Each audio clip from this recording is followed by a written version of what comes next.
اعوذ باللہ من الشیطان الرجیم بسم اللہ الرحمن الرحیم السلام علیکم ورحمۃ اللہ وبرکاتہ نحمدہ ونصلی ونسلم علی رسولہ الکریم اما بعد فاعوذ باللہ من الشیطان الرجیم بسم اللہ الرحمن الرحیم۔ آج کا جو ہمارا ٹاپک ہے وہ حضرت خواجہ اویس کرنی رضی اللہ تعالیٰ عنہ کے احوال ہے۔ آپ کو بارگاہ رسالت میں آپ صلی اللہ علیہ وآلہ وسلم سے غائبانہ خیر التابعین کا لقب عطا ہوا۔ صحیح مسلم میں حضرت عمر رضی اللہ تعالیٰ عنہ سے مروی ہے کہ حضور علیہ السلام نے فرمایا اویس رضی اللہ تعالیٰ عنہ کے پاس جانا اور میری امت کے لیے ان سے بخشش کی دعا کروانا۔ آپ امت محمدیہ میں عاشقوں کے سردار ہوئے ہیں، جن کے بارے میں منقول ہے کہ انہیں قیامت کے روز 70,000 فرشتوں کے جھرمٹ میں جنت میں داخل کیا جائے گا، تاکہ حالت عشق میں ان کی خلوت نشینی اور مخلوق سے روپوشی وہاں بھی برقرار رہے۔ حضرت عمر رضی اللہ تعالیٰ عنہ نے جب آپ کا زاہد دیکھا تو فرمانے لگے کہ کاش مجھ سے کوئی ایسی روکھی روٹی کے ٹکڑے کے بدلے خلافت خرید لے۔ حضرت عمر رضی اللہ تعالیٰ عنہ اور حضرت علی رضی اللہ تعالیٰ عنہ جب ارشاد نبوت کی تکمیل میں آپ سے ملنے اور امت کے حق میں حضور علیہ السلام کی طرف سے دعائے مغفرت کا پیغام پہنچانے کے لیے آئے تو اتباع رسول صلی اللہ علیہ وآلہ وسلم کے موضوع پر گفتگو شروع ہوئی۔ آپ نے فرمایا جب مجھے جنگ احد میں حضور صلی اللہ علیہ وآلہ وسلم کے دانت مبارک شہید ہونے کی خبر ملی تو میں نے اپنا ایک دانت توڑ ڈالا۔ پھر خیال آیا شاید اس کی بجائے ہمارے آقا دو جہاں صلی اللہ علیہ وآلہ وسلم کا کوئی دوسرا دانت شہید ہوا ہوگا، تو میں نے دوسرا دانت بھی توڑ ڈالا۔ اس طرح ایک ایک کر کے سارے دانت توڑ چکا تو مجھے سکون نصیب ہو گیا۔ یہ بات سن کر دونوں صحابہ پر عجیب رقت طاری ہو گئی، یعنی کہ حضرت مولا علی رضی اللہ تعالیٰ عنہ اور حضرت عمر فاروق رضی اللہ تعالیٰ عنہ پہ، اور یہ اندازہ ہو گیا کہ یہ عاشق ظاہری دیدار اور صحبت سے کیوں محروم رکھا گیا ہے۔ حضرت خواجہ اویس کرنی نے فرمایا سب سے بڑی وصیت یہ ہے کہ تم اللہ کے سوا کسی اور کو نہ پہچانو، اور جب تم جانتے ہو کہ اللہ تمہیں پہچانتا ہے تو بس اسی کو کافی سمجھو، اور یہ آرزو ہرگز دل میں نہ رکھو اس کے سوا کوئی اور بھی تمہیں پہچانے۔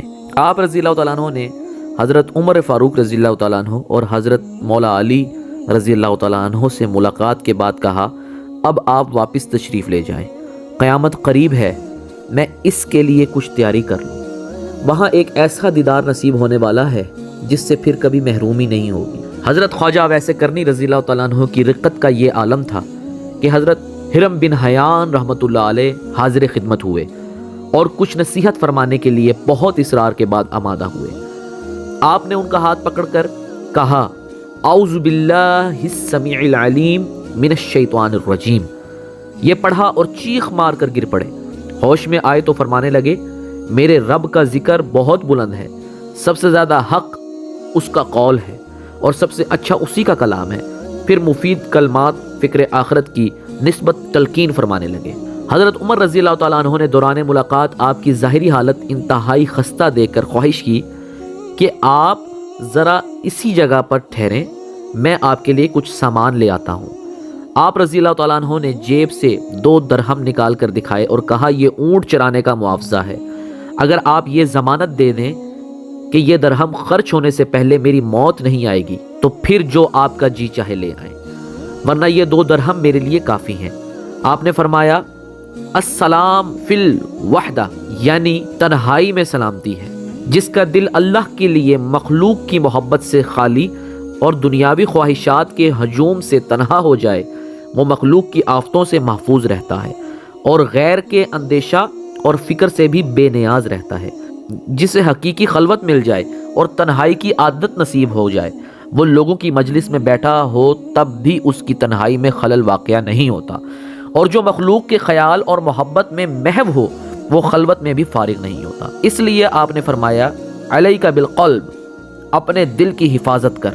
جس دل کو محبت الہی کی دولت نصیب ہو جائے اسے انسانوں سے ملنا جلنا نقصان نہیں دیتا، اور جو مخلوق کی محبت میں گرفتار ہو اس کے دل پر اللہ کی محبت کا گزر نہیں ہوتا۔ لوگوں، ارشاد الہی ہے الیس اللہ بکاف عبدہ، کیا اللہ اپنے بندے کے لیے کافی نہیں ہے؟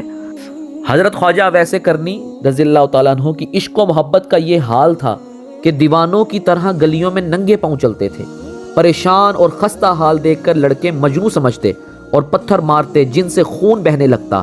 ایک روز آپ رک گئے اور بچوں سے فرمانے لگے، مجھے بڑے پتھروں سے نہیں بلکہ چھوٹے پتھروں سے مارا کرو۔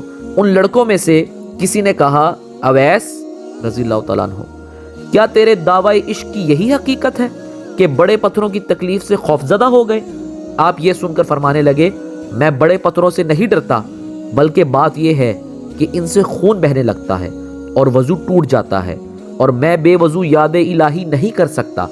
آپ ایک شب قیام میں گزارتے، دوسری شب رکوع میں اور تیسری شب سجدے میں۔ اکثر آپ دن کے وقت بھی عبادت میں گزارتے، ہمیشہ روزہ رکھتے۔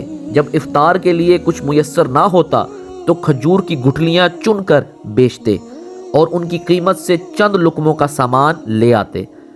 کوفہ میں آپ ایک حلقہ ذکر میں شریک ہوئے تھے۔ اسیر بن جابر رضی اللہ تعالیٰ عنہ کا بیان ہے کہ اس حلقہ میں ہمارے دلوں پر سب سے زیادہ حضرت اویس رضی اللہ تعالیٰ عنہ کے ذکر کا اثر ہوتا تھا۔ ایک پرانے اور شکستہ مکان میں رہائش رکھتے تھے، اکثر وقت جنگل میں گزارتے اور لوگوں سے بہت کم ملاقات فرماتے تھے۔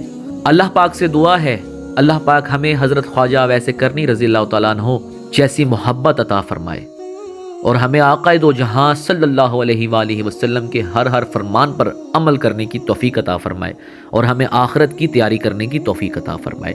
امید کرتا ہوں آپ کو میری یہ ویڈیو پسند آئی ہوگی۔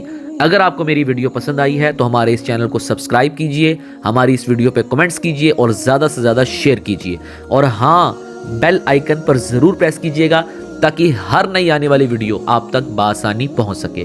السلام علیکم ورحمۃ اللہ وبرکاتہ۔ Subscribe to my channel and also press this bell icon so you never miss any new updates.